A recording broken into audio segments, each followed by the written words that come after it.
Praise the lord, హల్లెలూయా. మన ప్రభువును రక్షకుడైనటువంటి యేసుక్రీస్తు వారి యొక్క పరిశుద్ధమైన నామములో మీ అందరికీ శుభములు తెలియజేస్తున్నాను. I greet you all in the matchless name of Jesus Christ of Nazareth. आप सबको यीशु मसीह के नाम पे शुभकामनाएं. మరి ఒక పునరుద్ధాన దినమున మనము దేవుని సన్నిధిలో ఉండటం దేవుడు మనకి ఇచ్చినటువంటి యోగ్యత, ధన్యత. ఇంతకంటే ఆశీర్వాదం ఇంకొకటి లేదు. 2024 సంవత్సరం మరి నవంబర్ నెల ఆఖరి ఆదివారంలో మనం ఉన్నాం. మరి వచ్చే ఆదివారం 1వ తారీఖు డిసెంబర్ మాసం. మరి సంవత్సరం ఎంత ఫాస్ట్గా గడిచిపోతున్నాయో సంవత్సరాలు ఒకసారి మీరు గమనించండి. మరి మన జీవితం కూడా అంత త్వరగా ముగియబోతుందన్న సత్యాన్ని మర్చిపోవద్దు. అదేవిధంగా ప్రభు రాకడ కూడా అంత దగ్గర పడుతుందనే విషయాన్ని కూడా మర్చిపోవద్దు. ఎందుకనంటే ఆ యొక్క ప్రభు రాకడ మధ్యాకాశానికి వచ్చినప్పుడు ఎత్తబడే సంఘములో మనం ఉండాలి. అదే మన గోల్, మన గమ్యం, మన ధ్యేయం. దానికోసమే మనం ఈ లోకంలో ప్రయాసపడుతుంది, జీవిస్తుంది. అది మిస్ అయితే ఇంకెందుకు పనికిరాదు మన జీవితం. గుర్తుపెట్టుకోండి, ప్రభువు మధ్యాకాశానికి వచ్చినప్పుడు ఎత్తబడే సంఘములో మనం కూడా ఉండాలి. అది లేకపోతే గనక నువ్వు ఇక్కడ ఎట్లాంటి జీవితం జీవించినా అది ఎందుకు పనికిరానిదే. జాగ్రత్త, ఒక హెచ్చరిక. మరి పేతురు రాసినటువంటి మొదటి పత్రిక 5వ అధ్యాయము 6వ వచనాన్ని ఒకసారి చదువుదాం. తర్వాత ఆ వచనాన్ని ధ్యానించే ప్రయత్నం చేద్దాం దేవుని యొక్క మహాకృపను బట్టి. 1 Peter 5th chapter 6th verse. పేతురు రాసిన మొదటి పత్రిక 5వ అధ్యాయం 6వ వచనం. Humble yourselves therefore under the mighty hand of God, that he may exalt you in due time. దేవుడు తగిన సమయమందు మిమ్ములను హెచ్చించినట్లు ఆయన బలిష్టమైన చేతి కింద దీన మనస్కులై ఉండుడి. హల్లెలూయా, ఆమేన్. మరి ఈ యొక్క వాక్య భాగాన్ని మనం చదివినప్పుడు మనకు ఒక విషయం అర్థమవుతుంది. ఏంటంటే దేవుడు దీన మనస్సు కలిగి ఆయన బలిష్టమైన చేతి కింద ఉండే వారిని ఆయన హెచ్చిస్తాడు అని. ఈ లోకములో హెచ్చించబడటానికి అందరూ ఇష్టపడతా ఉంటారు కదా. హెచ్చించబడటం అంటే ఏదో గ్రేట్ పొజిషన్కి మనం వెళ్ళాలని మాత్రమే కాదు. ఎవరన్నా మనని పొగిడారనుకోండి, అది హెచ్చించడమే కదా.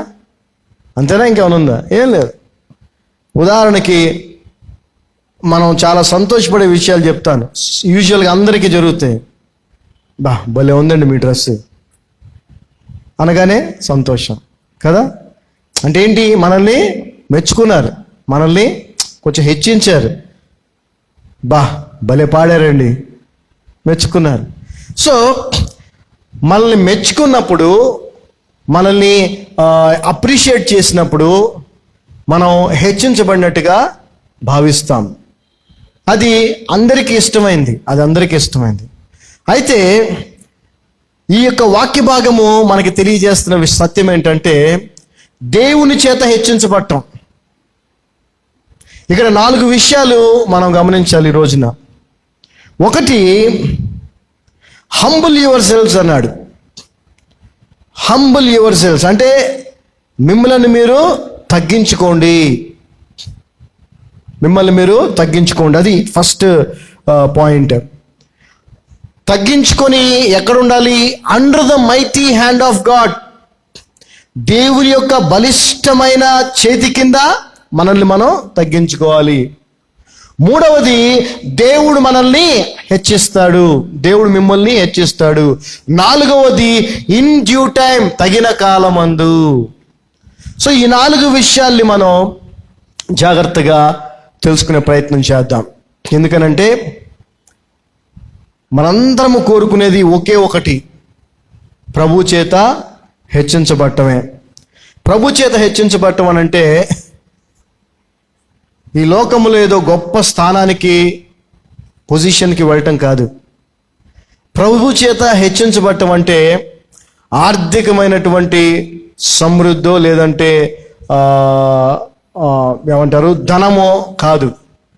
దేవుని చేత హెచ్చించబడటం అనంటే మంచి ఆరోగ్యముతో, దీర్ఘాయుషుతో, లేదంటే ఒక 100 సంవత్సరాలు బతకటం కాదు. దేవుని చేత హెచ్చించబడటం అనేటువంటిది, అనగా దేవుని చేత పొగడబట్టం అనేది, దేవుని చేత అప్రిషియేట్ చేయబట్టం అనేది ఈ లోక సంబంధమైనది కాదు. హల్లెలూయా. మరి యేసుక్రీస్తు ప్రభువు వారిని గూర్చి తన తండ్రి ఎంత గొప్పగా చెప్పాడో తెలుసా? ఈయన నా ప్రియ కుమారుడు, ఈయన యందు నేను ఆనందిస్తున్నాను అన్నాడు ఆయన. హల్లెలూయా. అది హెచ్చించడం అంటే. హల్లెలూయా. అదే విధముగా మరి ప్రభు చెప్పిన మాటలు మనం చూస్తే మత్తయి సువార్త 25వ అధ్యాయము, మత్తయి సువార్త 25వ అధ్యాయము 23వ వచనం కనుక మనం చూసినట్లయితే, Matthew gospel 25th chapter 23rd verse. His Lord said unto him, well done, good and faithful servant. ఇక్కడ అతని యజమానుడు బల నమ్మకమైన మంచి దాసుడా.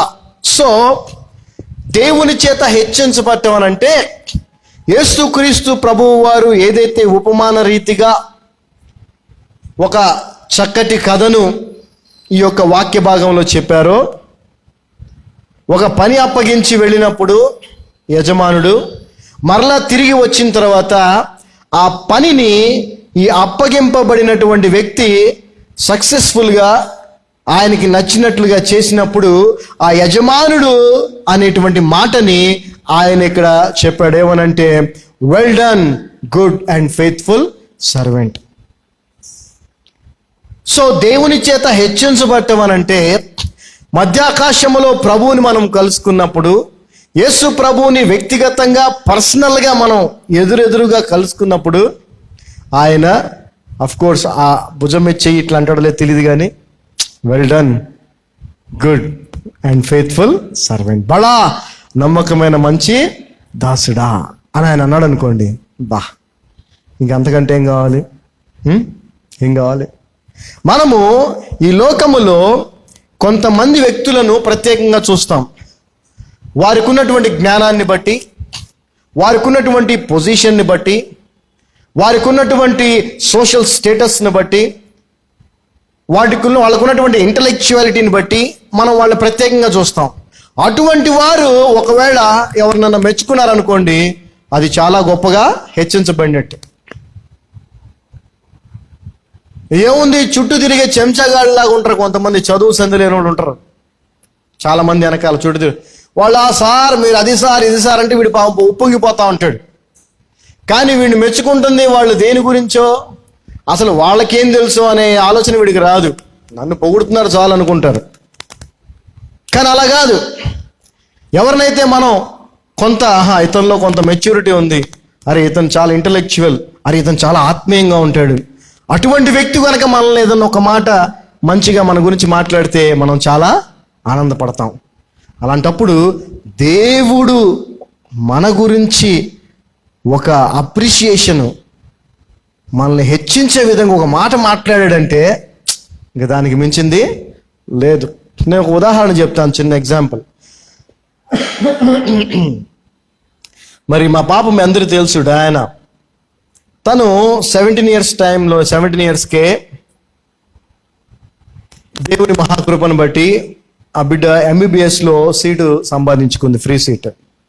అప్పుడు మా బావ, చిట్టి బావ అంటాము, సుధీర్ జోన్లగడ్డ, ఆయన అందరూ విష్ చేశారు, అందరూ చాలా మంది విష్ చేశారు పాపని. Oh very good, well done, keep it, God bless you అని. అయితే ఆయన ఒక పారాగ్రాఫ్ రాశాడు. ఆయన ఒక పారాగ్రాఫ్ రాశాడు. ఏమని రాశాడంటే, ఈ యొక్క అమ్మాయిని నేను చాలా దగ్గరగా గమనిస్తూ వచ్చాను, నాకు బాగా తెలుసు, నేను ఆల్రెడీ ఫోన్ చేసి ఆ పాపని విష్ చేశాను, కానీ రికార్డుగా ఉండాలనేది నేను మళ్ళీ దీన్ని గ్రూప్లో టెక్స్ట్ చేసి పెడుతున్నాను. ఏమనంటే, ఈ అమ్మాయి ఎంతో దైవభక్తి కలిగిన అమ్మాయి, తల్లిదండ్రులంటే ఎంతో ప్రేమ గౌరవం, అదేవిధంగా ఎంతో ఫోకస్గా ఉంటుంది. ఇలా అనేక గుణాలు ఆయన అబ్జర్వ్ చేసిన అనేక గుణాలు దాంట్లో రాస్తూ, ఇలాంటి అమ్మాయి ఇప్పుడున్న జనరేషన్లో చాలా అరుదు. ఈ అమ్మాయి ఇప్పుడున్నటువంటి మన యంగర్ జనరేషన్ ఎవరైతే ఉన్నారో, పిల్లలు, యూత్ ఉన్నారో, వాళ్ళందరికీ ఒక మాదిరిని నిలబెట్టి చూపించింది ఈ అమ్మాయి. దేవుడు ఆమెను దీవించును కాక నీకు అట్లా చాలా ఆయన రాశాడు. సో అందరూ విష్ చేశారు. బట్ ఆయన యొక్క ఇంటలెక్చువాలిటీ కానీ, ఆయనకున్న నాలెడ్జ్ కానీ, ఆయన స్థాయి కానీ అది గొప్పది. సో ఆయన ఆ విధంగా పాపను అబ్జర్వ్ చేసి రాశాడు అని అంటే అది చాలా గొప్ప అప్రిషియేషన్. ఆ బిడ్డను ఆయన చాలా హెచ్చించాడు. సో దానికి ఆ బిడ్డే కాదు, ఆ బిడ్డకి తల్లిదండ్రులుగా మేము కూడా ఎంతో సంతోషించాం, దేవుణ్ణి స్తుతించాం. అదేవిధంగా రీసెంట్గా డయానా వాళ్ళ కాలేజ్ మ్యాగజైన్లో తను ఒక ఆర్ట్, తన పెయింటింగ్స్ కూడా వేస్తుంది, ఆర్ట్ ప్లస్ ఒక ఆర్టికల్ కూడా రాసింది. అయితే అది మ్యాగజైన్లో పబ్లిష్ చేశారు. చాలామంది రాస్తారు, వాళ్ళకి నచ్చినవి వాళ్ళు సెలెక్ట్ చేసుకుని పబ్లిష్ చేస్తారు. అందులో ఆమె రాసినటువంటి ఆర్టికల్లో ఆమె త్రిత్వం గురించి రాసింది. త్రిత్వం, త్రియేక దేవుడు కదా, త్రిత్వం గురించి రాస్తూ మెడిసిన్లో ఉన్నటువంటి త్రిత్వాన్ని మెన్షన్ చేస్తూ, పేషెంటు, డాక్టరు, దేవుడు అనే త్రిత్వాన్ని మెన్షన్ చేస్తూ అలా కలుపుతూ, పేషెంట్కి వాళ్ళు సహాయం కోసం వస్తారు, మేమేమో వాళ్ళకి సహాయం చేస్తాము, కానీ అన్నీ చేసేది దేవుడే, ఈ లోకంలో శాంతి సమాధానం అన్నీ కలిగించే దేవుడే అని లాస్ట్లో అమ్మాయి రాసిన లైన్ ఏంటంటే, doctors cut and stitch but healing comes from God అని. మనుషులు, డాక్టర్స్ ఏం చేస్తారు, వైద్యులు కోస్తారు, కుట్లేస్తారు, కానీ అది అతుక్కోవటం, హీలింగ్, స్వస్థత ఎవరి వల్ల వస్తుంది?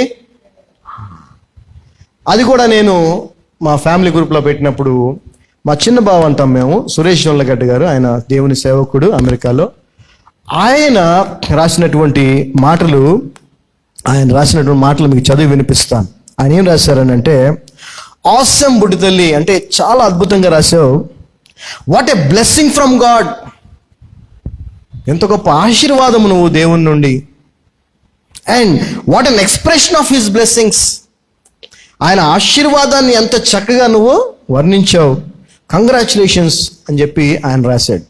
మిగిలిన వాళ్ళు కూడా చాలా మంది పెట్టారు, నేను చెప్తున్నాను కదా, చాలా మంది oh very well done, keep up the good work, ఇట్లా అందరు రాశారు. బట్ ఆయన రాసిందే నేను ఎందుకు చదివానంటే, ఆత్మీయంగా ఆయన ఉన్నటువంటి స్థాయి మనకు తెలుసు కాబట్టి, ఆత్మీయ కోణంలో దాన్ని చూసి ఆ పిల్లని అప్రిషియేషన్ విధానాన్ని బట్టి మనం ఎంతో ఆనందిస్తున్నాం. సో ఆమె కాదు, తల్లిదండ్రులుగా మేము కూడా ఎంతో ఆనందిస్తా ఉన్నాం. ఈ కేవలం ఉదాహరణలు మీకు చెప్పాను అంతే. అలాంటిది మనము కొన్ని చేస్తే, మనము ఈ వచనము చెప్పినట్లుగా జీవిస్తే మనల్ని ఎవరు హెచ్చిస్తారంట? ఎవరు? దేవుడు హెచ్చిస్తాడంట. యేసు ప్రభు బడా నమ్మకమైన మంచి దాసుడా అని అంటాడంట మనల్ని చూసి. హల్లెలూయా. మరి అది వద్దా అండి? మీకు కావాలా? మీకు వద్దా? నాకైతే కావాలి. నేను ఆయనతో ఆ విధంగా పిలిపించుకోవాలి. అదే నాకు, ఆయన్ని కలవాలి, ఆయనతో అది నేను నా గురించి ఆయన ఆ మాట అనాలి. ఇదే నా ఆశ, ఇదే నా ఆశ. మనందరి ఆశ కూడా అదే ఉండాలి. అయితే దానికి మనం ఏం చేయాలి? We have to humble ourselves, మనల్ని మనం తగ్గించుకోవాలి. ఒకసారి చదవండి మత్తయి సువార్త 23వ అధ్యాయము 12వ వచనం. Matthew gospel 23rd chapter 12th verse.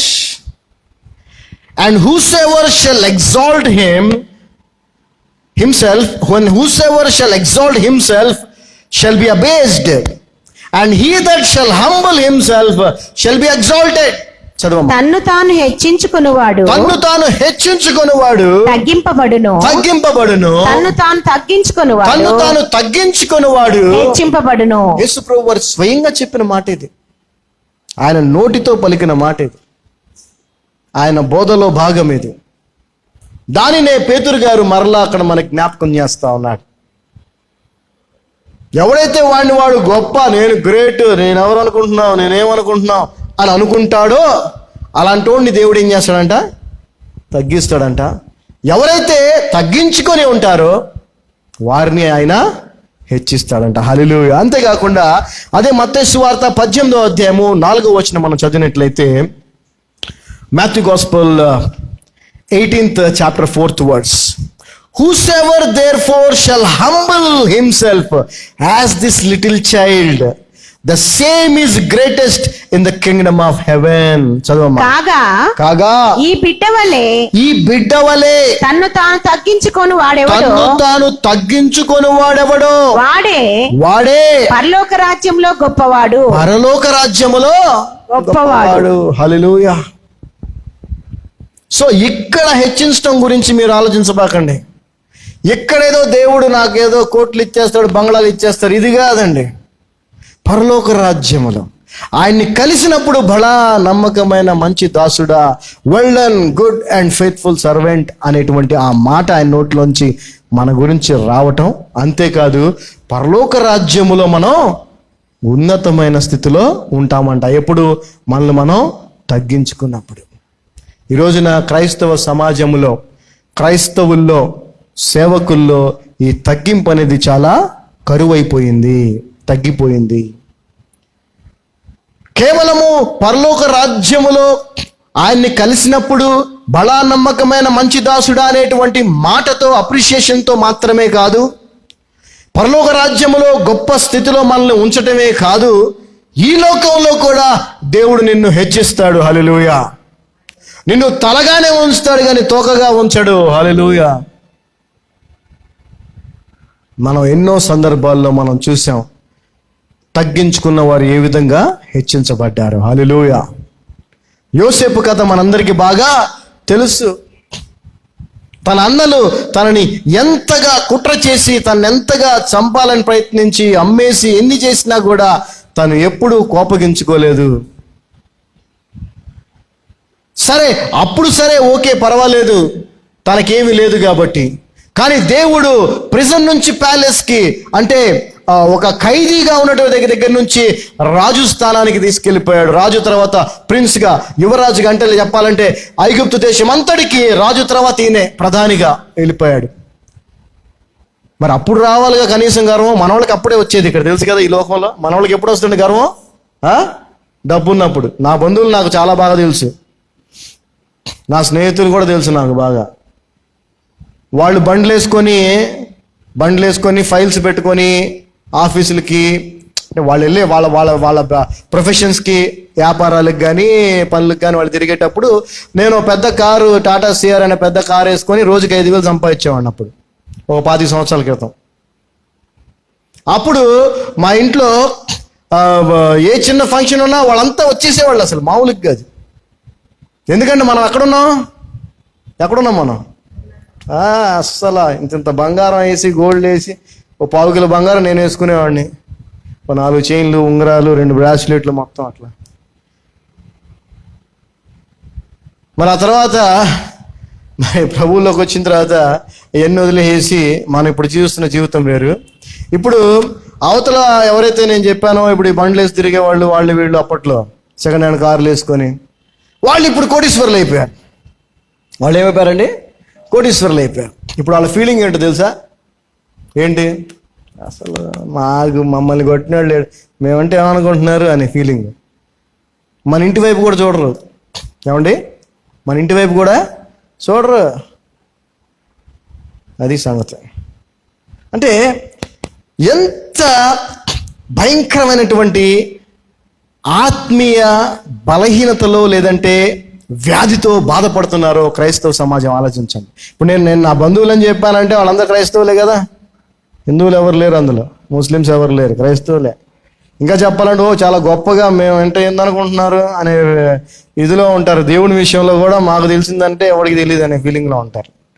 సరే, ఏదేమైనా కానీ జాగ్రత్తగా ఆలోచించుకోండి. దేవుడు మొదటి నుంచి మనం గమనిస్తే తగ్గించుకున్న వారిని ఆయన హెచ్చించాడు. గుర్తుపెట్టుకోండి. హల్లెలూయా. ఒకసారి మనం 2 Chronicles, ద్వితీయోపదేశ కాండము, దినవృత్తాంతములు, 2వ దినవృత్తాంతములు 34వ వచనం, మనం చూద్దాం. Let's see how God deals with the humble people. 2 Chronicles 34th chapter, 2వ దినవృత్తాంతములు 34వ అధ్యాయము 27వ వచనం మనం చూసినట్లయితే, because thine heart was tender and thou didst humble thyself before God, when thou heardest his words against this place and against the inhabitants thereof, and humbles thyself before me, and didst rend thy clothes and weep before me, I have even heard thee also, said the Lord. చదవమ్మా. నీ మనస్సు మెత్తనిదై నీ మనస్సు మెత్తనిదై ఈ స్థలము మీదను ఈ స్థలం మీదను దాని కాపరస్తుల మీదను దాని కాపురస్తుల మీదను దేవుడు పలికిన మాటలను నీవు వినినప్పుడు నువ్వు వినినప్పుడు నా సన్నిధిని నిన్ను నీవు తగ్గించుకొని నీ వస్త్రములు చింపుకొని నా సన్నిధిని కన్నీరు విడిచితివి గనుక నీ మనవిని నేను ఆలకించితిని. చూడండి, పాత నిబంధనలో కూడా అంటే దేవుడు మాడు, గుర్తుపెట్టుకోండి, దేవుడు God is same yesterday today and for ever. ఎవరైతే తగ్గించుకొని దీన మనస్కులుగా ఆయన సన్నిధిలో ప్రార్థిస్తారో వారి ప్రార్థనను దేవుడు ఆలకిస్తాడు. లాస్ట్ సండే మనం చెప్పుకున్నాం కదా ప్రేయర్ గురించిన ఇది కదా. దేవుడికి కావాల్సింది ఎవరండి? ప్రార్థన యోధులు, ధీరులు, వీరులా కాదు, దీనులు, దీన మనస్సుతో. నువ్వు నిన్ను తగ్గించుకొని దేవుని సన్నిధిలో ప్రార్థించినప్పుడు ఆ ప్రార్థన ఆలకించబడుతుంది, గుర్తుపెట్టుకో. మళ్ళీ హిపోక్రెట్ లాగా కాదు, వేషధారిలాగా కాదు. ప్రార్థన చేసేటప్పుడే దేవుని సన్నిధిలో ఇలా ఉండి సన్నిధి అయిపోగానే ఇలాగైపోయావు అనుకో, అది ఉపయోగపడదు. ఎప్పుడు నువ్వు తగ్గించుకునే ఉన్నప్పుడు, తగ్గింపులో నువ్వు జీవిస్తున్నప్పుడు నీ ప్రార్థనలు ఆలకించబడతాయి. ఆమేన్. చాలా మంది క్రైస్తవులు తెలుసుకోవాల్సినటువంటి సత్యం ఏంటంటే, ఇంటర్నల్గా ప్రైడ్, గర్వం అనేది ఉంటుంది. ఆ గర్వం అసలు ఉండకూడదు. నీ ప్రార్థన ఒకవేళ ఆలకించబడట్లేదా అని అంటే మొదటిగా నువ్వు తెలుసుకోవాల్సింది ఏంటంటే, నీలో ఏమైనా గర్వం ఉందేమో, ఎక్కడ ఉందేమో చూసుకో. ఉంటే దాన్ని వదిలేసుకో. ఎందుకంటే గర్విష్ఠుల ప్రార్థన ఆయన ఆలకించడు. అసలు గర్విష్ఠులు అంటే ఆయన పడదు. నువ్వు తగ్గించుకో, దేవుడిని ప్రార్థన ఆలకిస్తాడు. సామెతల గ్రంథము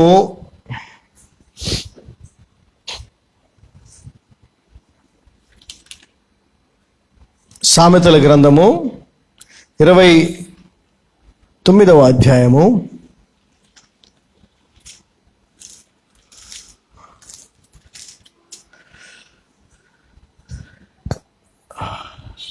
23వ వచనం జాగ్రత్తగా గమనించండి. సామెతల గ్రంథం, Proverbs 29th chapter 23rd verse. A man's pride shall bring him low, but honor shall uphold the humble in spirit. చదవమ్మా. ఎవని గర్వము వానిని తగ్గించును. ఇది సంగతి, జాగ్రత్తగా గమనించండి. వినయ మనస్కుడు ఘనతనందును. హల్లెలూయా, ఆమేన్.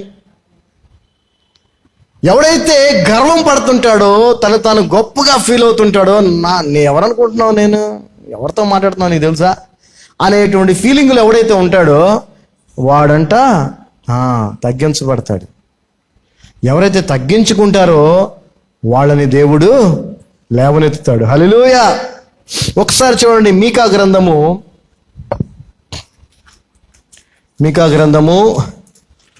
6వ అధ్యాయము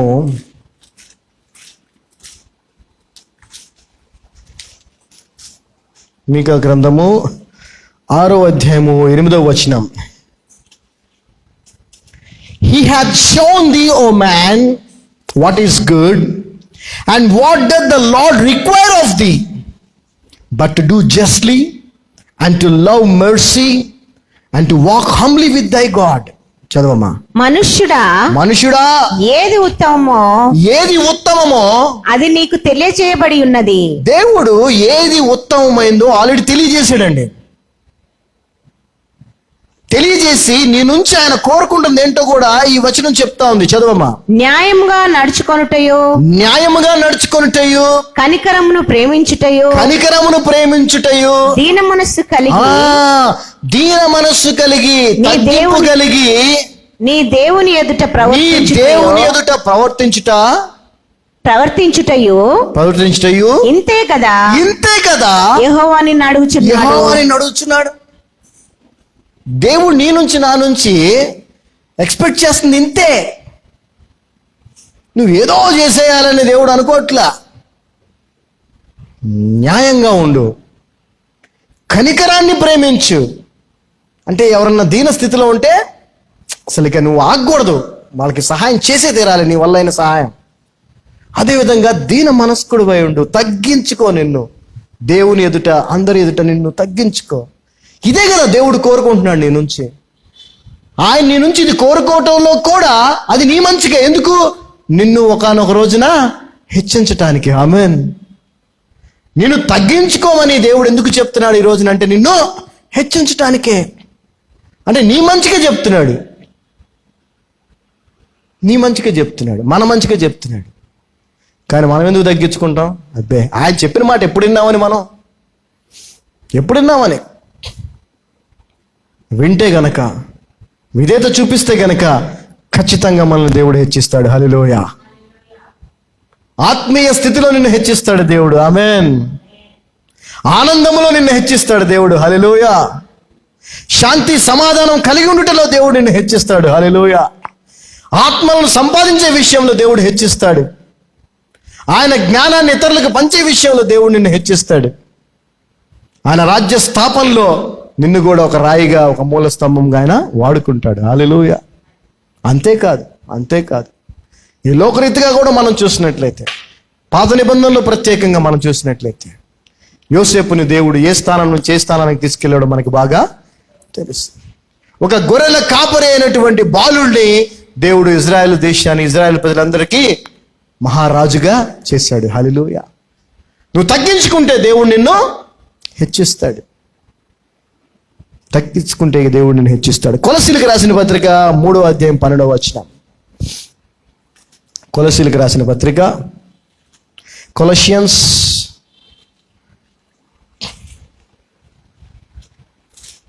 3rd chapter 12th verse. Put on therefore as the elect of God, holy and beloved, bowels of mercies, kindness, humbleness of mind, meekness, long suffering. చదవమ్మా. కాగా దేవుని చేత ఏర్పరచబడిన వారును పరిశుద్ధులను ప్రియులైన వారికి తగినట్లుగా. జాగ్రత్త గమనించండి. మనం ఆర్డినరీ పీపుల్ కాదనే విషయాన్ని గమనించండి. మనం ప్రత్యేకముగా దేవుని చేత ఎన్నుకోబడ్డాం, ప్రత్యేకంగా దేవుని చేత ఏర్పాటు చేయబడ్డాం. ఈ లోకంలో ఎంతో మంది ఉన్నారు మనుషులు, కానీ అందరూ ప్రభువుని అంగీకరించిన స్థితిలో లేరు. అందరూ ప్రభువు మార్గంలో జీవిస్తున్న వారుగా లేరు. అందరూ ఆయన పనిని చేసేవారుగా లేరు. ఆ స్థితిలో నువ్వు నేను ఉన్నాను అంటే దానికి కారణం ఆయన ఎన్నిక. హల్లెలూయా. ఎలాగైతే 12 మంది శిష్యుల్ని ప్రత్యేకంగా పేరున ఆయన ఎన్నుకున్నాడో, అలాగే నిన్ను నన్ను కూడా ఎన్నుకున్నాడు. అలాంటప్పుడు వారు ఎలాగైతే జీవించారో మనం కూడా అలాగే జీవించాల్సిన అవసరం ఎంతైనా ఉంది. పరిశుద్ధులుగా, ప్రియులైన వారిగా దేవుడు మనల్ని ఎన్నుకున్నాడు. చదవమ్మా. ప్రియులైన వారికి తగినట్లు మీరు జాలిగల మనస్సును, మనకేముండాలో చూడండి, జాలిగల మనస్సు, దయాలుత్వము, వినయము, సాత్వికము, దీర్ఘశాంతమును ధరించుకొనుడి. నేను ఎప్పుడు చెప్తా ఉంటాను, తెల్లబట్టలు కాదు మనం వేసుకోవాల్సిందే, లేకపోతే ఆ యూదుల ఆచారం ప్రకారంగా ఈ కిరీటాల టైప్లో గౌన్లు, ఇంత పెద్ద గౌన్లు అవి కాదు మనం ధరించుకోవాల్సింది. Bowels of mercies, kindness, humbleness of mind అంట. హల్లెలూయా. నువ్వు ఏదైనా చేయాలనుకున్నా, నువ్వు ఏ విధంగా ప్రవర్తించాలనుకున్నా మొదట అది ఇక్కడ మైండ్లో స్టార్ట్ అవ్వాలి. అవునా? నేను ఇప్పుడు బయటికి వెళ్ళాలి అని ఇక్కడ అనుకుంటేనే కదా బయటికి వెళ్తాను. అలాగే హంబుల్నెస్ ఆఫ్ మైండ్, నువ్వు నీ ఆలోచనలో ముందు నువ్వు తగ్గించుకోవాలి. ఈ తగ్గింపు అనేది, ఈ హంబుల్నెస్ అనేది మనకు వస్త్రధారణగా ఉండాలి. Part of our attire. The humbleness of mind must be a part of our attire, being elected, holy and beloved of God. దేవుని చేత ప్రత్యేకంగా ఎన్నుకోబడినటువంటి పరిశుద్ధులుగా, ప్రియులుగా ఉన్నటువంటి వారికి తగినట్లుగా మనము తగ్గింపు అనేటువంటి మనస్సును వస్త్రము వలె ధరించుకుని వారిగా ఉండాలి. హల్లెలూయా. స్నానం చేసేటువంటి సమయంలో తప్ప, అంటే మనల్ని మనం శారీరకంగా పరిశుభ్రపరచుకునేటువంటి సమయంలో తప్ప మిగిలిన ఏ సమయంలోనైనా ఏదో ఒక వస్త్రాన్ని మనం వేసుకొనే ఉంటాం. అవునా కదా? అంటే వస్త్రం అంత అవసరం, అది అంత అవసరం. అదేవిధంగా ఇక్కడ కూడా మనం ఏం ధరించుకోవాలో ఆయన చెప్తా ఉన్నాడు. అలాగ మనం ఉండగలిగితే దేవుడు మనల్ని హెచ్చిస్తాడు. హల్లెలూయా. బడా నమ్మకమైన మంచి దాసుడు అనేటువంటి పిలుపుని ఆయన ద్వారా మనం పిలిపించుకుంటాం. అంతేకాదు పరలోక రాజ్యంలో గొప్ప స్థానాన్ని దేవుడు మనకి ఇస్తాడు. హల్లెలూయా. యాకోబు రాసిన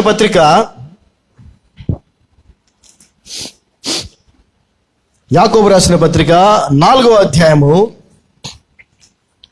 6వ వచనం మనం చూసినట్లయితే, James 4th chapter 6th verse. But he giveth more grace, wherefore he saith, God resists the proud, but giveth grace unto the humble. చదువు. ఆయన ఎక్కువ కృపనిచ్చును. ఆయనంట ఎంత ఇస్తాడంట? ఎక్కువ కృప ఇస్తాడంట. అందుచేత దేవుడు అహంకారులను ఎదిరించి, అహంకారులు అంటే ఎవరు? ప్రైడ్ అంటే హంబుల్నెస్ కి ఆపోజిట్, తగ్గింపుకి ఆపోజిట్. గర్వము, హెచ్చించుకునేటువంటి, నేను అనుకునేటువంటి ఎవరెత్తున్నాను వారిని ఎదిరించి దీనులకు కృప అనుగ్రహించును. లేఖనము చెప్పుచున్నది. ఈ రోజున క్రైస్తవ సమాజంలో విశ్వాసులు అవ్వచ్చు, సేవకులు అవ్వచ్చు, ఎవరిలో అయితే గర్వం ఉందో మీరు తెలుసుకోవాల్సిన విషయం ఏంటంటే దేవుని కృప మీకు లేదు. గుర్తుపెట్టుకోండి. కృప లేకపోవటమే కాదు, దేవుడు మిమ్మల్ని ఎదిరిస్తాడంట. దేవుడు మిమ్మల్ని అంటే దేవుడికి ఎదురుగా నువ్వు నిలబడగలవా? దేవుడు నిన్ను ఎదిరిస్తానికి సిద్ధపడితే అసలు ఉంటావా? అంటే గర్విష్ఠులు దేవుడికి ఎంత ఇష్టం లేని వ్యక్తులు ఒకసారి ఆలోచించండి. దేవుడు ఫలానా వారిని ఎదిరిస్తాడు అని ఇంకెక్కడా చెప్పబడలా, ఇంక ఏ క్యారెక్టర్ని బట్టి చెప్పబడలా. వాడు నరహంతకుడిని దేవుడు ఎదిరిస్తాడని లేదు, వీడు వ్యభిచారం దేవుడు ఎదిరిస్తాడని లేదు. తగ్గింపు లేకుండా గర్వముతో, తగ్గింపు లేకపోవటమే గర్వం ఉండటం. ఏదైనా ఒకటే చెప్తాను, ఎప్పుడైనా గుర్తుపెట్టుకోండి. ప్రభువులో ఉండాలి, లోకంలో ఉండాలి, అంతే. ప్రభుతో సహవాసం లేదా సాతానుతో సహవాసం. వెచ్చగానే ఉండాలి, చల్లగానే ఉండాలి. ఈ నులివెచ్చ పొజిషన్ లేదు. సో నువ్వు తగ్గింపులో ఉండాలి. తగ్గింపులో లేవంటే దాని అర్థం ఏంటి? గర్వంలో ఉన్నావు అని అర్థం, అంతే. గర్వంలో ఉన్నావంటే నేను దేవుడు ఎదురిస్తాడంట. నువ్వు జాగ్రత్తగా ఉండండి. గర్వపోయేవాడు జాగ్రత్తగా ఉండాలి. గర్వం తగ్గించుకోండి.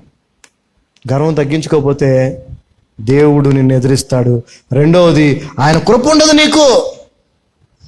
దీనులకు, తగ్గించుకునే వారి పట్లే ఆయన కృప ఉంటుందని బైబిల్ స్పష్టంగా చెప్తా ఉంది. అదే యాకోబు రాసిన పత్రిక 4వ అధ్యాయం 10వ వచనం ఒకసారి చదువుదాం.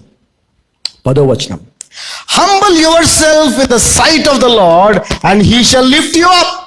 ఆమేన్, ఆమేన్. చదవండి. ప్రభువు దృష్టికి మిమ్మును మీరు తగ్గించుకొనుడి.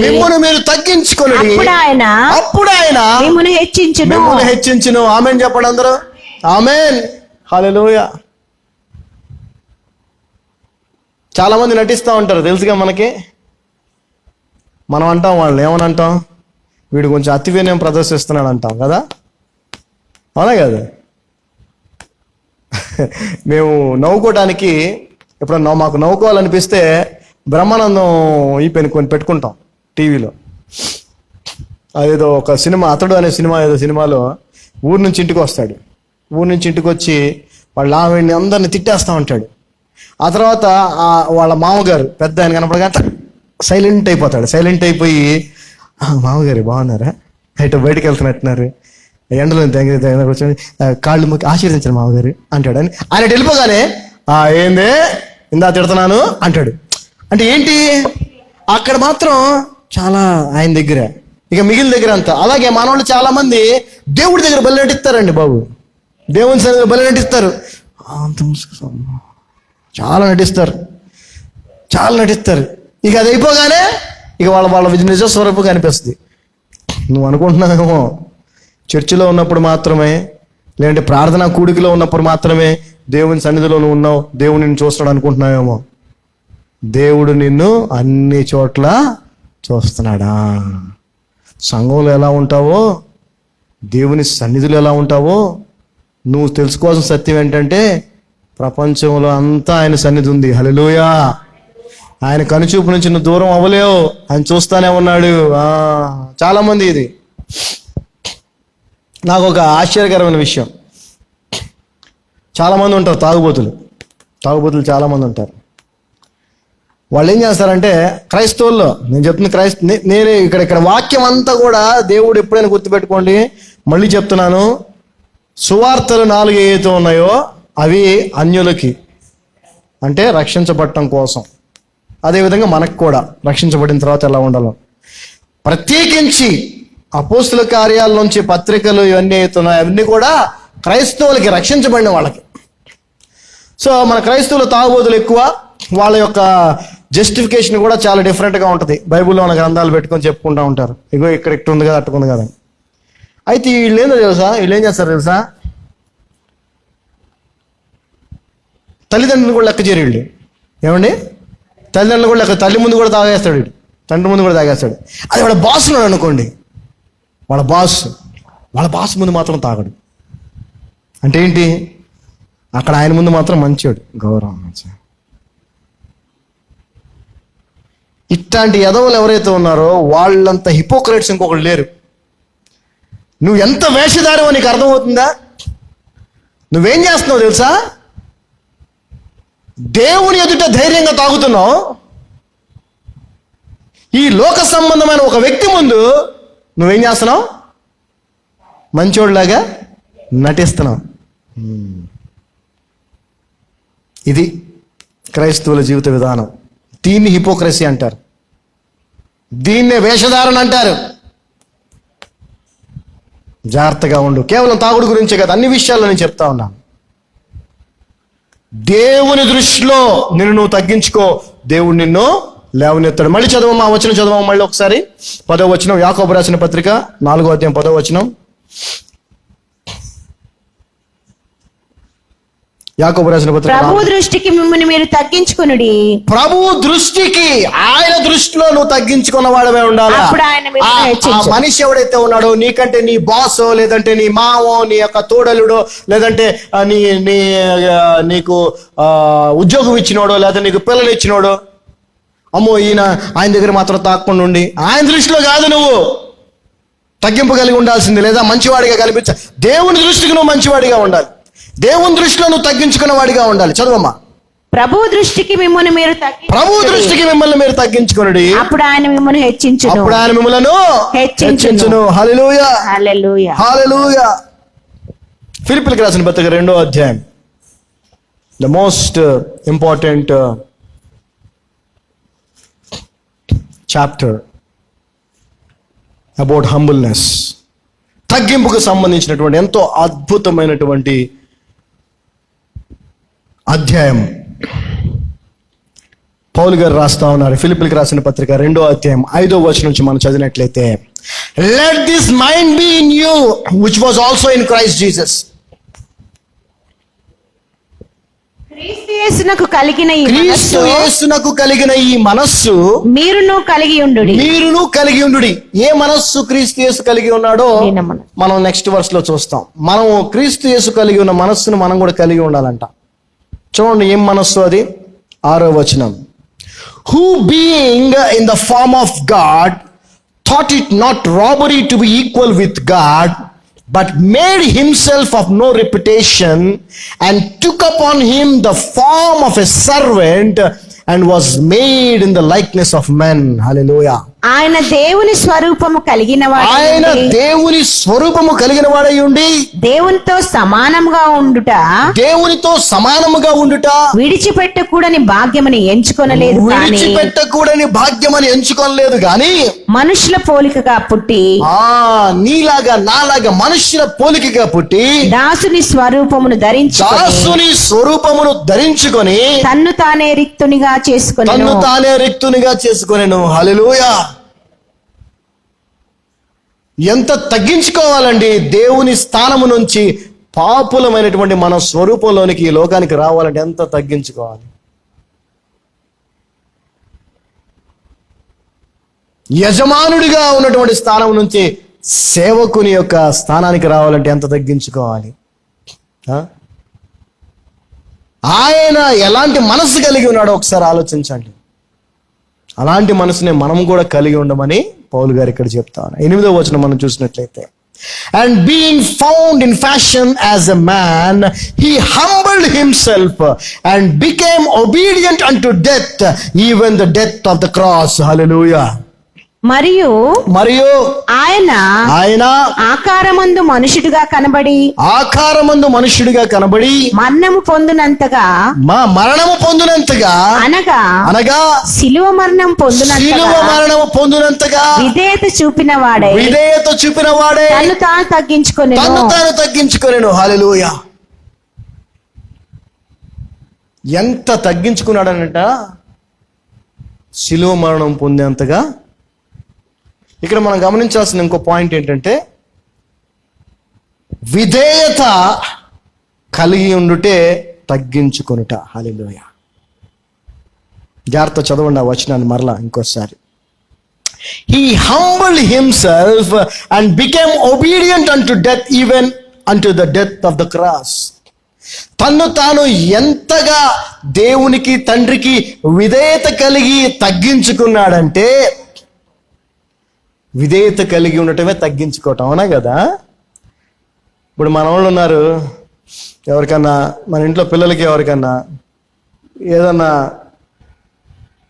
సరే, మన ఇంట్లో మనకి హెల్పర్స్ చేసే పని ఏమైనా ఉందనుకుందాం. ఫర్ ఎగ్జాంపుల్, అక్కడేదో చెత్త ఏదో పడేసింది, గలీజ్గా ఉంది. అరే కొంచెం అది తీరా అన్నాం అనుకో, ఏమంటాడు? నేను తీయాలా? అది అంతే కదా ఫీలింగు. లేదా ఆ లుక్, ఆ మాట అనకపోయినా ఆడేసి లుక్లో ఉంటుంది ఆ అర్థం. అది నేను తీయాలా అంటే ఏంటి? వాడు దేనికి ఇష్టపడట్లేదు? తగ్గించుకోవడానికి ఇష్టపడట్లేదు కాబట్టి వాడు ఏం చేస్తున్నాడు?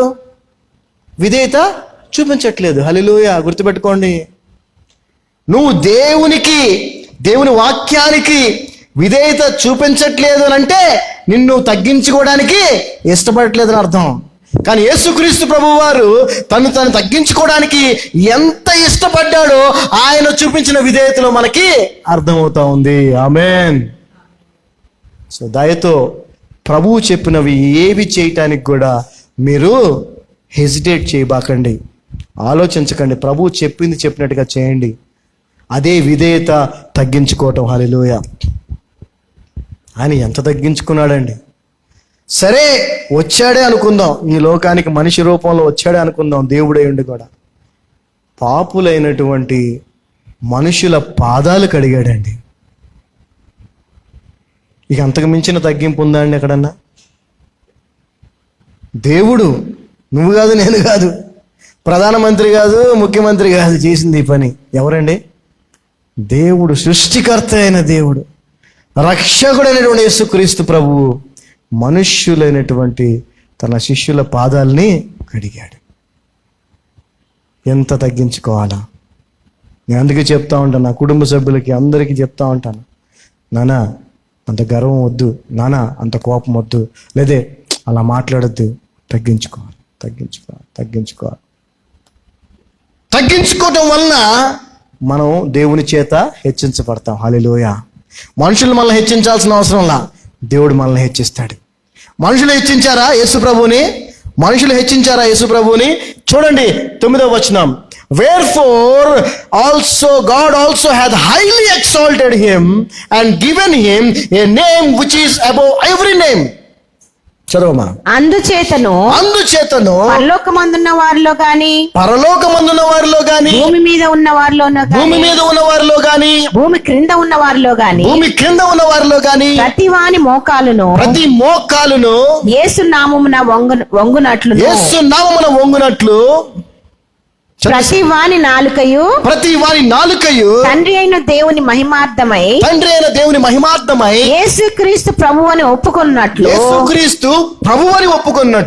దేవుడు ఆయనను అధికంగా హెచ్చించను. హల్లెలూయా, హల్లెలూయా. యేసు ప్రభువు కూడా దేవుని బలిష్టమైన చేతి కింద తన్ను తాను తగ్గించుకున్నప్పుడు ఆయన జీవితంలో అనేకమైనటువంటి శ్రమల్ని, అవమానాల్ని ఎదుర్కొన్నాడు. ఊశారు మొహం మీద, గుద్దారు, ఎగతాళి చేశారు, వస్త్రహీనుని చేశారు, ఎంతో భయంకరంగా ఆయన్ని అవమానించారు. ఆయన తగ్గించుకునే ఉన్నాడు. అయితే ఒక సమయం వచ్చింది, తండ్రి తన యొక్క బలిష్టమైన చేతితో తన కుమారుడిని మరలా లేపి ఈ లోకములోనే కాదు, పరలోకములోనే కాదు, భూమి కింద కాదు, ఎక్కడ ఎవరికీ లేనటువంటి ఆ గొప్ప స్థానాన్ని ఆయన నామానికి ఇచ్చాడు. హల్లెలూయా.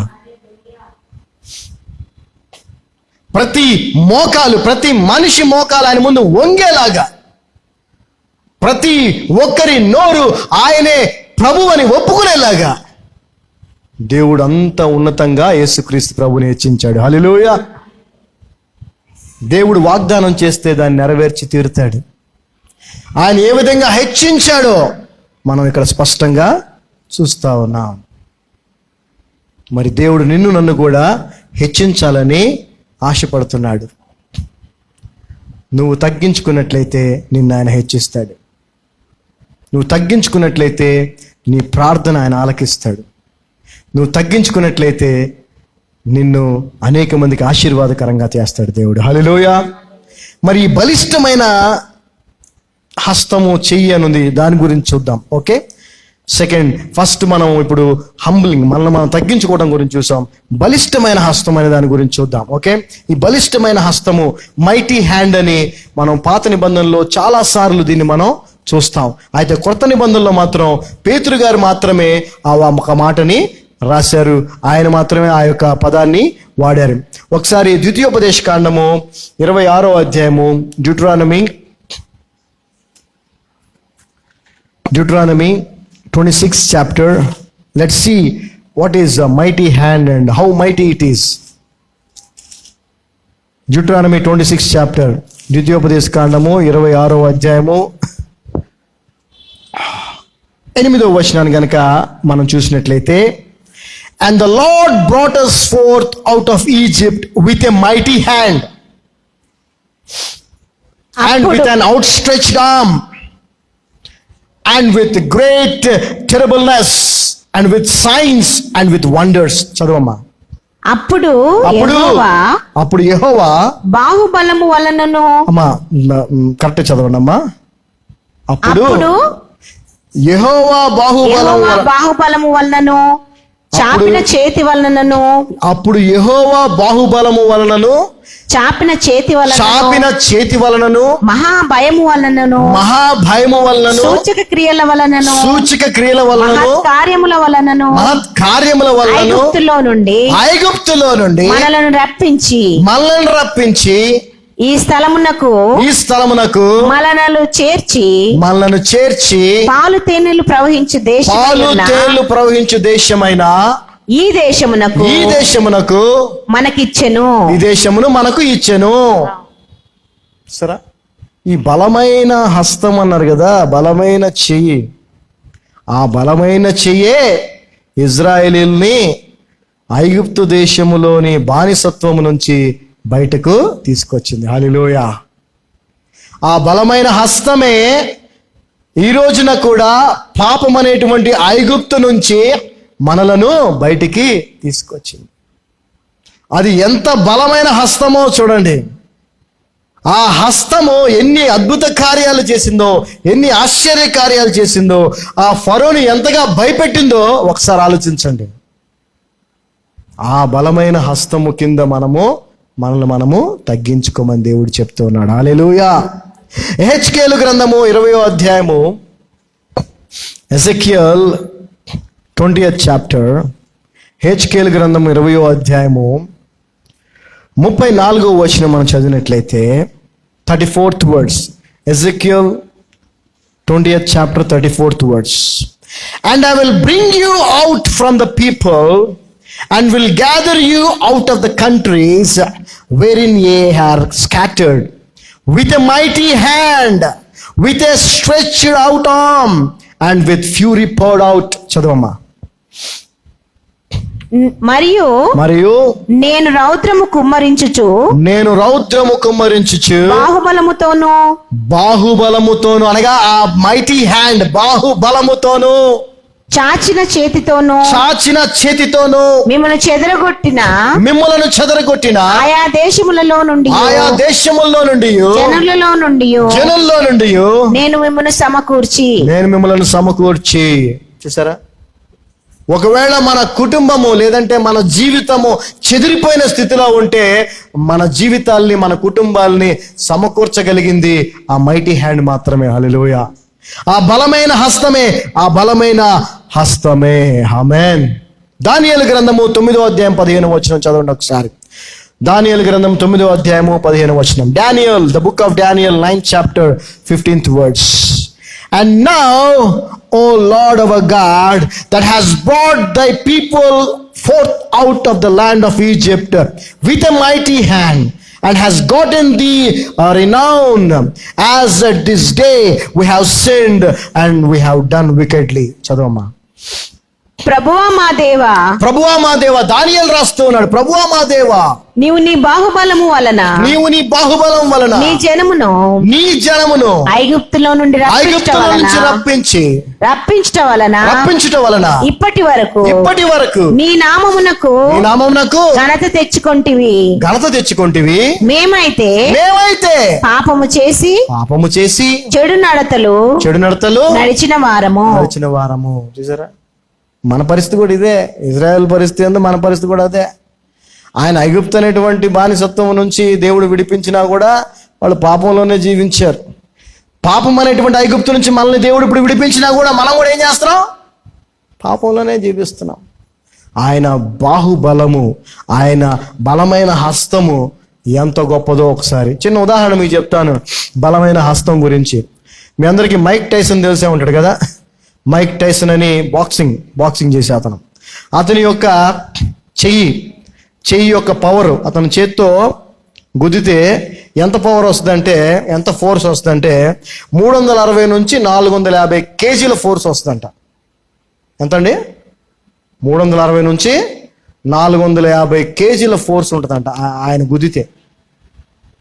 అందుకే ఒక 6 అడుగుల 3 అంగుళాలు లేదంటే 6 అడుగుల 2 అంగుళాలు ఉండి ఒక 140 కిలోలు ఉన్నటువంటి వ్యక్తిని అతను ఇలా గుద్దితే, జస్ట్ ఇట్లా గుద్దితే ఇక్కడ నుంచి ఎగిరి పడతాడు అక్కడ.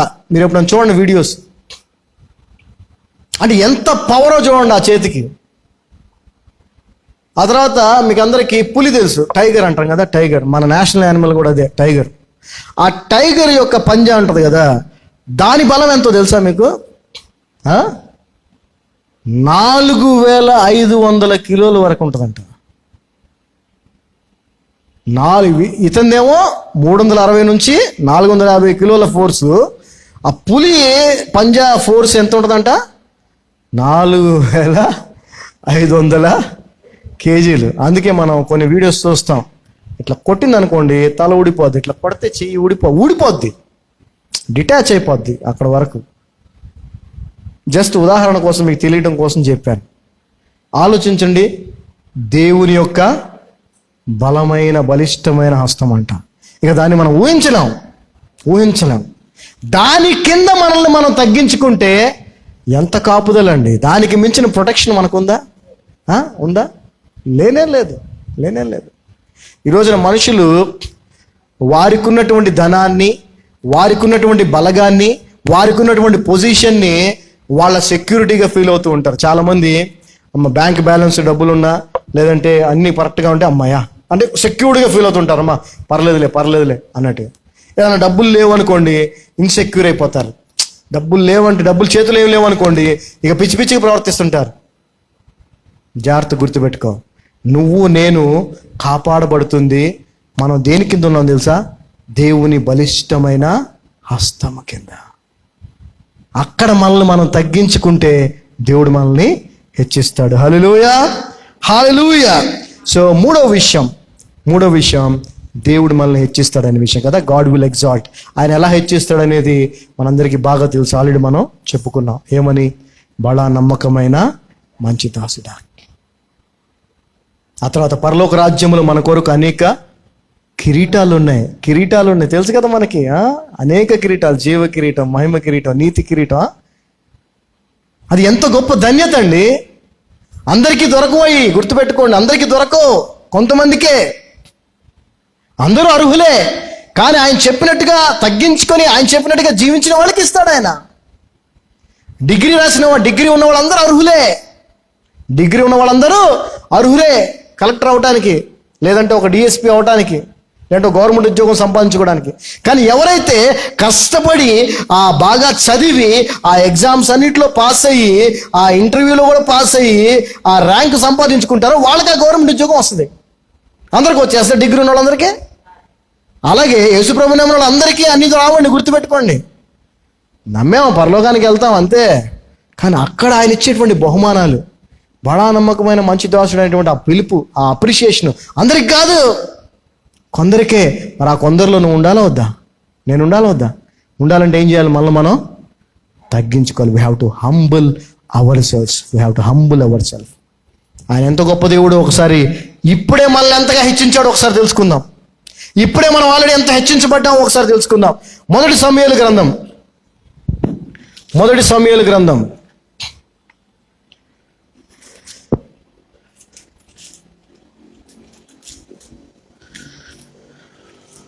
1 Samuel 2nd chapter.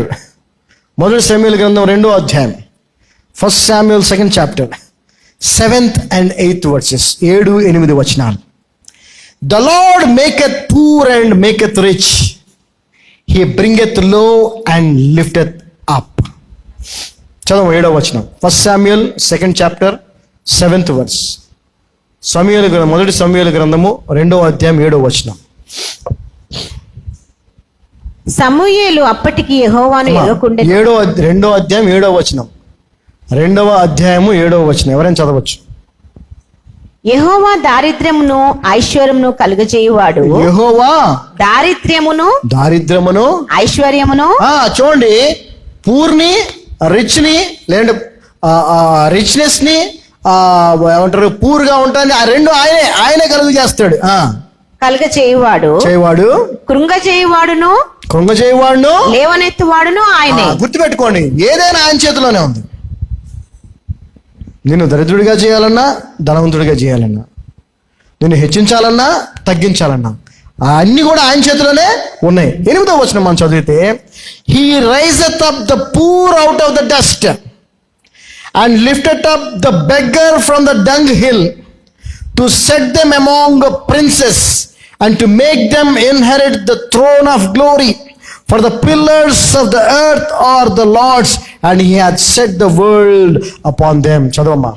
దరిద్రులను అధికారులతో కూర్చుండబెట్టుటకును. దరిద్రులను ఏం చేస్తాడంటే ఆయన? అధికారులతో కూర్చుండబెట్టుటకును. మహిమగల సింహాసనమును స్వతంత్రింప చేయుటకును వారిని మంటిలో నుండి ఎత్తువాడు ఆయనే. లేమి గల వారిని పెంట కుప్ప మీద నుంచి లేవనెత్తువాడు ఆయనే.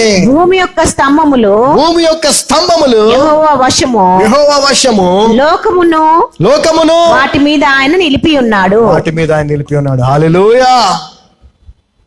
దేవుడు నన్ను అలాగే లేవనెత్తాడు. పెంట కుప్పలు, పెంట అనే మాట మనం ఇక్కడ మళ్ళీ తర్వాత పౌలు గారు రాసిన దగ్గర మాత్రమే ఉంటుంది. పెంట, ఆయన పెంటని దేన్ని చెప్పారు పౌలు గారు? లోకానికి సంబంధించిన వాటన్నిటిని పెంట అన్నాడు పౌలు.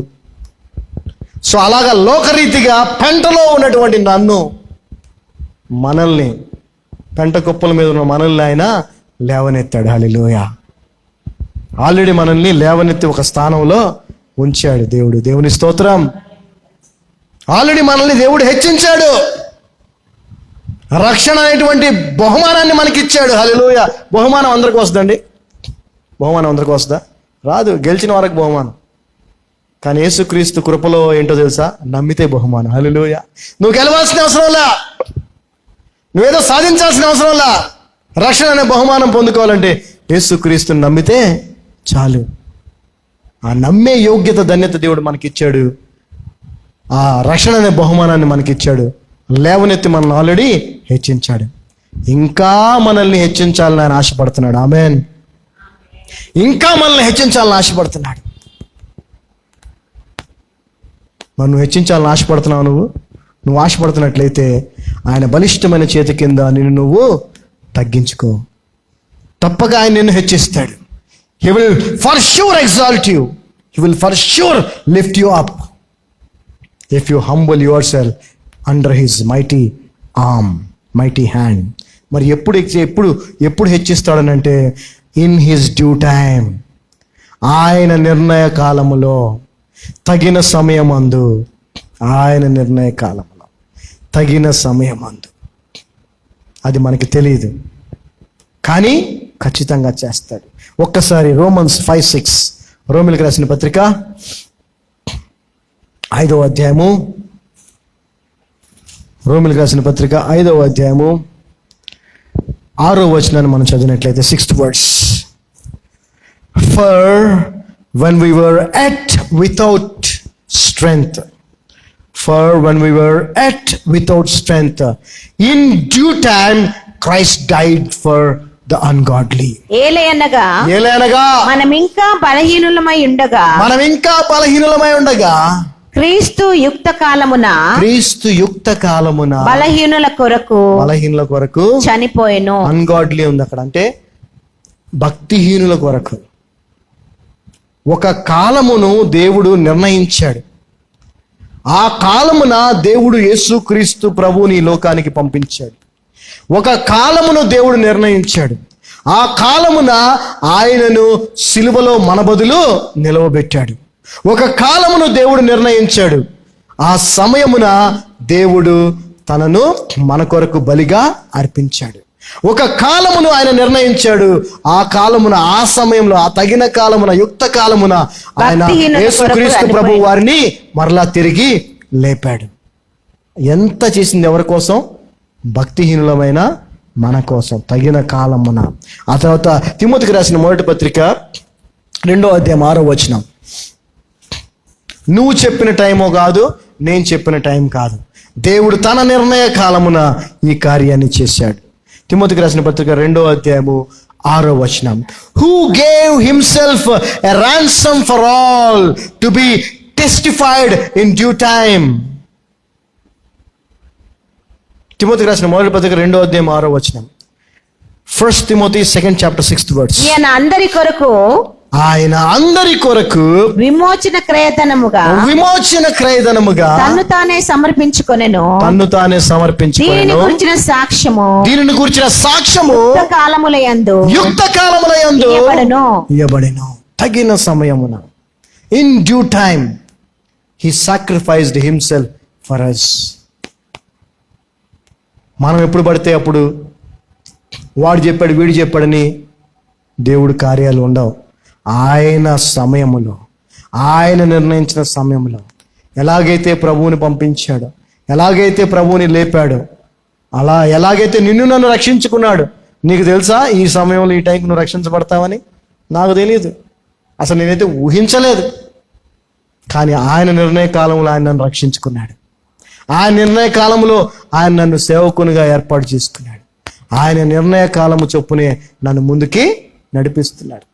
సో నీ జీవితంలో, ఆత్మీయ జీవితంలో ఎదుగుదల విషయంలో అయినా, కుటుంబ జీవితంలో శాంతి సమాధానములో అయినా, నీ ఆరోగ్య విషయంలో స్వస్థత గురించి అయినా, నీ ఆర్థిక అవసరతలకు కావాల్సినటువంటి సహాయమైనా, ఏదైనా కూడా ఆయన తగిన సమయమందు చేస్తాడు. ఆమేన్. దానికి అద్భుతమైన వాగ్దానాన్ని దేవుడు ఆల్రెడీ ఇచ్చి ఉన్నాడు. తీతుకు రాసిన పత్రిక 1వ అధ్యాయము 3వ వచనం ఒకసారి చదవండి. తీతుకు రాసిన పత్రిక 1వ అధ్యాయం 3వ వచనం. But hath in due time so manifested his word through preaching, which is committed unto me according to the commandment of God our Savior. చదవమ్మా. తీతుకు రాసిన మొదటి పత్రిక 3వ అధ్యాయం 3వ వచనం. 2 నుంచి 4 కలిపి ఉంది. చదవండి, పర్లేదు. నిత్య జీవమును గూర్చిన నిరీక్షణతో కూడిన భక్తికి ఆధారమగు సత్య విషయమైన అనుభవ జ్ఞానము నిమిత్తమును దేవుని దాసుడును యేసుక్రీస్తు అపోస్తలుడునైన పౌలు మన అందరి విశ్వాస విషయంలో నా నిజమైన కుమారుడగు తీతుకు శుభమని చెప్పి వ్రాయినది. ఆ నిత్య జీవమును అబద్ధమాడనేరని దేవుడు అనాది కాలమందే వాగ్దానము చేసెను కాని ఇప్పుడు మన రక్షకుడైన దేవుని ఆజ్ఞ ప్రకారము నాకు అప్పగింపబడిన సువార్త ప్రకటన వలన తన వాక్యమును యుక్త కాలములయందు బయలుపరచెను. తండ్రి అయిన దేవుని నుండి. ఇక్కడ ఈ వచనంలో మనకు కావాల్సినది ఏంటంటే, యుక్త కాలమున, ఆ సమయం ఏదైతే ఉందో ఆ సమయంలోనే ఆయన ఎప్పుడూ దాచి ఉంచాడు వాక్యాన్ని, కానీ ఆ సమయంలో బయలుపరిచాడు. ఈ రోజున మనం వాక్యం వింటున్నాం. నిన్న విన్నాం, మొన్న విన్నాం, పోయిన వారం విన్నాం, పోయిన నెల విన్నాం. రేపు ప్రభు చిత్తం అయితే వింటాం, వచ్చే వారం కూడా వింటాం. అవన్నీ కూడా దేవుడు ఎప్పుడో దాచి ఉంచాడు. కానీ ఆయన యుక్త కాలము సరే తగిన కాలమందు, ఆయన నిర్ణయించిన సమయమందు వాక్యాన్ని కూడా మనకి అందిస్తాడు. హల్లెలూయా. గళితీయులకు రాసిన పత్రిక 6వ అధ్యాయము 8-9 వచనాలు. Galatians 6 chapter 8th and 9th verses. For he that soweth to flesh shall of the flesh reap corruption, but he that soweth to the Spirit shall of the Spirit reap life everlasting. And let us not be weary in well doing, for in due season we shall reap if we faint not. చదవమ్మా. ఎలాగనగా తన శరీరేచ్ఛలను బట్టి విత్తువాడు తన శరీరము నుండి క్షయమను పంట కోయును. ఆత్మను బట్టి విత్తువాడు ఆత్మ నుండి నిత్య జీవమును పంట కోయును. ఇక్కడ విత్తటం అనేది చాలా మంది మనోళ్ళు సేవకులు, ఆఫ్ కోర్స్ అది కూడా ఒకటి, కానీ దాన్నే చెప్తారు. విత్తటం అని అంటే డబ్బులు ఇవ్వటం, దేవునికి ఇవ్వటం అనే విషయంలో కేవలం అది మాత్రమే కాదు. నీ జీవితంలో సమయం అనే దాన్ని నువ్వు దేనికి వెచ్చిస్తున్నావు? నీ జీవితంలో దేవుడికి ఇచ్చిన బలాన్ని దేనికి వెచ్చిస్తున్నావు? నీ జీవితంలో దేవుడికి ఇచ్చిన జ్ఞానాన్ని దేనికి వెచ్చిస్తున్నావు? నీ జీవితంలో దేవుడికి ఇచ్చిన తలాంతుల్ని, టాలెంట్స్ని దేనికి వెచ్చిస్తున్నావు? అది లోక సంబంధమైన, శరీర సంబంధమైన విషయాల కొరకు వెచ్చిస్తే నువ్వు పొందుకునేది ఏంటి? విత్తితే దేన్ని కోసుకుంటావు? క్షయం అనేటువంటి పంటను కోసుకుంటావు.